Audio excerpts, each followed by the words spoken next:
केते जण आम आज खुशी रे अच्छु समस्ते जदि आम खुशी रे अच्छु करताड़ी दे ईश्वर को प्रशंसा करवा। सर्वप्रथमे मो त्राणकर्ता मो उद्धारकर्ता और मुक्तिदाता तांकर नाम को गुणानुवाद करुछि। पुणी एठारे उपस्थित थिबा वक्ता महाशय प्रेसिडेंटर गण पालक गण पुणी उपासक मंडली को प्रभु जीशु ख्रीष्ट नाम रे स्वागत पुणी ख्रीष्टीय नमस्कार जनाऊँच। नमस्कार। निश्चित भाव में आनंदित अटू आमे आमे गोटे तृषा नहीं भग्न चूर्ण हृदय नहीं एठा आसीचु। आमे विश्वास रखीचु जे आज ईश्वर मान सहित कथा कहिबे। केते जण विश्वास करूछु आज हम ईश्वर कथा कहिबे। केते जण विश्वास करूछु हालेलुया हालेलुया। निश्चित भाव में ईश्वर मान से आज कथा कहया पे जाउछंती। मु आउ प्रचार मध्य को जीवी नाई। विगत काली राति रे दीर्घ 1.5 घंटा 2 घंटा धरी ईश्वर को वाक्य एठारे भांगीची। केते जण आमे गतकाली राति रे एठी थिलु टिके हाथ टेकिबा कि केते जण आशीर्वाद पाइछु केते जण आशीर्वाद पाइछु। यदि आशीर्वाद पाइछु हालेलुया को ईश्वर को धन्यवाद देबा। निश्चित और आशीर्वाद पाइछु। कौन से आशीर्वाद थिला गतकाली आमे कौन सुनिथिलु मु कहबिनी किछि काई मु भक्तान को समय देबी। ए जो हमर थीम अछि आज जो विषय ने हमें सुनिबा पय जाउछु विगत काली राति रे भी सुनिछु हमें जो एठार लेखा अछि तुम्हें जो महापरित्राण प्राप्त ही अछ तुम्हें व्यक्तिगत भाव रे सामूहिक भाव रे नुहे व्यक्तिगत भाव रे जो महापरित्राण प्राप्त ही अछ ताकू जदि तुम्हें व्यक्तिगत भाव रे अवहेला व्यक्तिगत भाव रे जदि अवहेला करूछ करबा को जाउछ ताहले सेठिरु तुम्बे किपरि हालेलुया। आमे कोन सुनितु गत काली राति रे आमे किपरि रक्षा पाइबा। एक एक निजको पवित्र करबा द्वारा आमीन। कारण ईश्वर को वाक्य कुए ईश्वर कौन अटंती सुबिलानी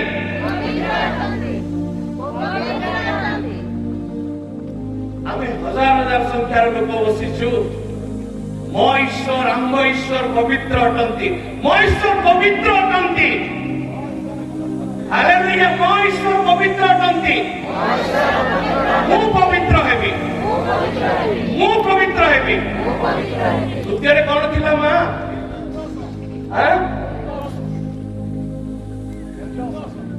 सुकुनी आमे जोरे कहबा कि मो ईश्वर निर्दोष थिले मु निर्दोष हेबी मु निर्दोष रवि। तृतीय कौन थिला निष्कलंक मो ईश्वर मध्य कलंक नथिला मु निष्कलंक हेबी। कहि परिबा कि मु निष्कलंक हेबी मु पवित्र हेबी निर्दोष हेबी निष्कलंक रहिबी।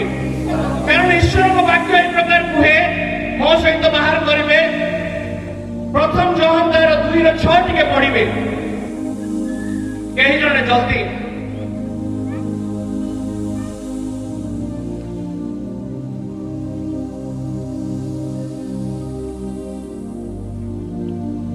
प्रथम जोहन 2:6 पद जे ताहांठारे ରହେ ବୋଲି କୁହେ ତାହାଙ୍କ କଣ ଲେଖା ଅଛି? କଣ ଲେଖା ଅଛି? ବହୁତ ସୁନ୍ଦର ଲେଖା ଅଛି ନା? କଣ ଲେଖା ଅଛି? ଆଉ ଟିକେ ଜୋରରେ ପଦ ପଦ କରି ପଢିବେ। ଯେ ତାହାଙ୍କ ଠାରେ ରହେ ବୋଲି ଯିଏ ତାହାଙ୍କ ଠାରେ ମୁଁ ରହେ ବୋଲି କୁହେ, ଅର୍ଥାତ୍ ଯିଏ ବର୍ତ୍ତମାନ ମୁଁ ଖ୍ରୀଷ୍ଟଙ୍କ ସନ୍ତାନ ବୋଲି ଘୋଷଣା କରୁଛି, ତାହାର ତାହାଙ୍କ ପରି ଆଚରଣ କରିବା ମଧ୍ୟ କର୍ତ୍ତବ୍ୟ। ତାହାର ତାହାଙ୍କ ପରି ଅର୍ଥାତ୍ ମହେଶ୍ୱର କଣ ଥିଲେ? ମହେଶ୍ୱର ପବିତ୍ର ଥିଲେ। ବିଗତ କାଲି ରାତ୍ରରେ ଆମେ ବହୁତ ବିଷୟ ଶୁଣିଛୁ। ତାହାର ତାହାଙ୍କ ସଦୃଶ୍ୟ ଆଚରଣ କରିବାର ଆବଶ୍ୟକତା ଅଛି। এই যে পরিত্রাণ আমি পাইছু, তাকে যদি আমি অবহেলা করুছু, তাকে যদি আমি অবহেলা ইন দ্য সেন্সেস আমি যদি দেখিবা ମୁଁ ଯଦି ପବିତ୍ର ନାହିଁ, ମୋ ଜୀବନରେ ଯଦି ପବିତ୍ରତା ଦେଖାଯାଉ ନାହିଁ, ଯେମିତି ଏଠି ବାକ୍ୟରେ ଲେଖାଗଲା ବହୁତ ସୁନ୍ଦର ଭାବରେ, ତାହାଙ୍କ ଠାରେ ତାହାଙ୍କ ଆଜ୍ଞା ପାଳନ କରି, ସେ ଯେତେବେଳେ 4, 5, 6, 7 ଆମେ ପଢୁଛୁ ସେ ଭାବରେ ଲେଖା ଅଛି। କିନ୍ତୁ କ୍ଲିୟରଲି ଗୋଟେ ବିଷୟ ଲେଖା ଅଛି, ଯୋଉମାନେ ଖ୍ରୀଷ୍ଟଙ୍କୁ ପରିଧାନ କରିଛନ୍ତି, ଯୋଉମାନେ ଖ୍ରୀଷ୍ଟୀୟ ଆଚରଣରେ ଆଗକୁ ଯାଉଛନ୍ତି, ଦ୍ୱିତୀୟାଗମନକୁ ଅପେକ୍ଷା କରିଛନ୍ତି, ଶୁଭ୍ର ବସ୍ତ୍ରକୁ ରଖିଛନ୍ତି, ସେ ତାଙ୍କର ପରିତ୍ରାଣକୁ ଯଦି ଅବହେଳା କରୁଛନ୍ତି ଅପବିତ୍ରତା ଦ୍ୱାରା, ତାଦ୍ୱାରା ଅପବିତ୍ରତା। ଆମେ ବିଗତ କାଳରେ ବହୁତ ବିଷୟ ଶୁଣିଛୁ। ତାହେଲେ ଈଶ୍ୱରଙ୍କ ସନ୍ତାନ ଆମେ ହେଇପାରିବା ନାହିଁ। ମୋ ପ୍ରିୟମାନେ, ବାକ୍ୟ ଆମମାନଙ୍କୁ ପ୍ରତ୍ୟେକ ସମୟରେ ଶିକ୍ଷା ଦେଇଥାଏ, ବାକ୍ୟ ଆମମାନଙ୍କୁ ଚେତାଇ ଦେଇଥାଏ, ଚେତନା ଦେଇଥାଏ। ଯେତେବେଳେ ଆମେ ଖ୍ରୀଷ୍ଟୀୟ ଜୀବନରେ ଆଗକୁ ବଢୁଛୁ, ସେ ଯୋଉ ପରିତ୍ରାଣ ଆମେ ବିନା ମୂଲ୍ୟରେ ପ୍ରାପ୍ତ ହେଇଛୁ, କୌଣସି ମୂଲ୍ୟ ଦେବା ପାଇଁ ପଡିନାହିଁ, କି ସୁନା କିମ୍ବା ରୂପା ଦେବାକୁ ପଡିନାହିଁ। সেই ପରିତ୍ରାଣକୁ ଧରି ରଖିବା ପାଇଁ ପବିତ୍ର, ନିର୍ଦ୍ଦୋଷ ଆଉ ନିଷ୍କଳଙ୍କ ହେବାର ଆବଶ୍ୟକତା ଅଛି। ଆମେନ୍। ଆଜି ମଣ୍ଡଳୀର ସ୍ଥାନ କେଉଁଠାରେ? କେଉଁ ଜାଗାରେ ଆମ ମାଙ୍କର ମଣ୍ଡଳୀ ଅଛି?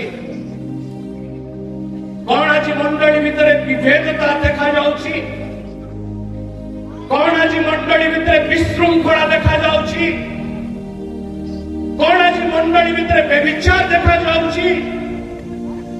କଣ ଆଜି ମଣ୍ଡଳୀ ଭିତରେ ନରହତ୍ୟା ଦେଖାଯାଉଛି? କଣ ଆଜି ମଣ୍ଡଳୀ ଭିତରେ ମିଛ ଦେଖାଯାଉଛି? କଣ ଆଜି ମୋ ବ୍ୟକ୍ତିଗତ ଜୀବନରେ ଏଇ ସବୁ ଦେଖାଯାଉଛି? ଏଇ ଯଦି ପ୍ରଶ୍ନ ଆମେ ପ୍ରତ୍ୟେକ ଦିନ ନିଜକୁ ପଚାରିବା, ମୋ ଜୀବନ ରୂପାନ୍ତରିତ ହେଇଯିବ। ଆମେନ୍।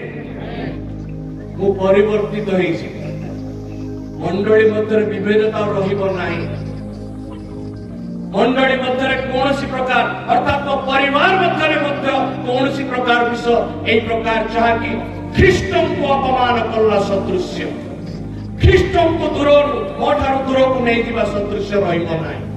ମୋ ପ୍ରିୟମାନେ, ଯେଉଁ ବାକ୍ୟ ଆମେ ଏଠାରେ ଦେଖୁଥିଲୁ, ପ୍ରଥମ ଜହନ 2:6 ବହୁତ ସୁନ୍ଦର ଭାବରେ ସେଠାରେ ଲେଖା ଅଛି, ଯେ ତାହାଙ୍କ ଠାରେ ରହେ ବୋଲି କୁହେ।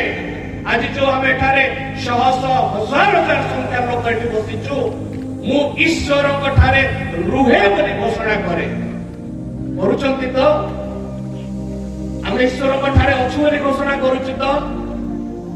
ଆମେ କାହିଁ ଶବ୍ଦ ତ ଚୁପ୍ ହେଇଗଲା? ତାହେଲେ ଆମେ ଘୋଷଣା କରୁନୁ ବୋଧେ ଆମେ ଈଶ୍ୱରଙ୍କର କହିକିରି।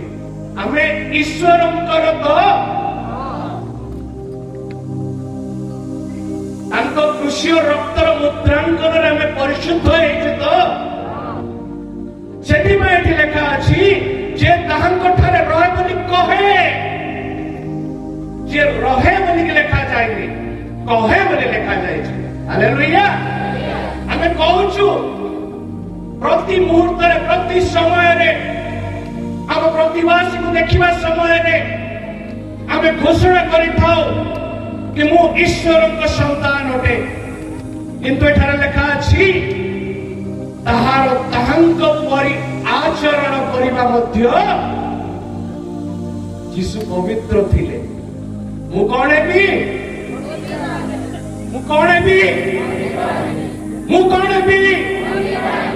यीशु निर्दोष थिले मु कोन हेबी यीशु निष्कलंक थिले मु कोन हेबी मोर आचरण मोर उच्चारण मोर व्यक्तिगत ख्रीष्टीय जीवन जदि यीशुଙ୍କ सदृश्य हे गला ए वाक्य प्रकारे आम्माने रक्षा पाइबा हालेलुया जदि आम्मानकर आचरण यीशुଙ୍କ सदृश्य हेला नाइ आम्मानक जीवन रे पाप रहिला अपवित्रता रहिला ताहाले आमे यीशुଙ୍କ संतान केबे मध्य हे पारिबा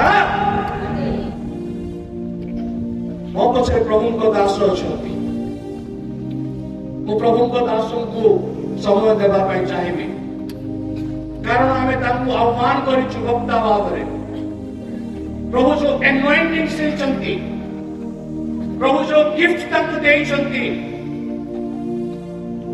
से गिफ्ट प्रकार प्रभु तांको विभिन्न जगह रे व्यवहार करूछंती सबुटु खुशीर विषय सबुटु आनंदर विषय ए जो प्रभुଙ୍କ दासଙ୍କୁ आज हम एଠାରେ पाइछु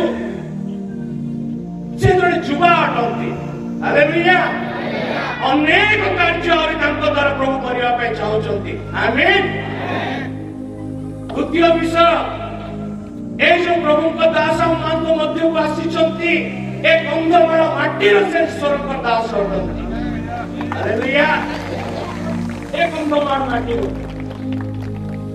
अनेक समय हम माने प्रभुଙ୍କ दास मान को बाहर डाकी था प्रभुଙ୍କ नाम रो महिमा करिबा पाए श्रवण करिबा पाए किंतु एही माटी रे परमेश्वर एही बली तक लोक माननको आह्वान करी ताको राज्य पे व्यवहार करूछंती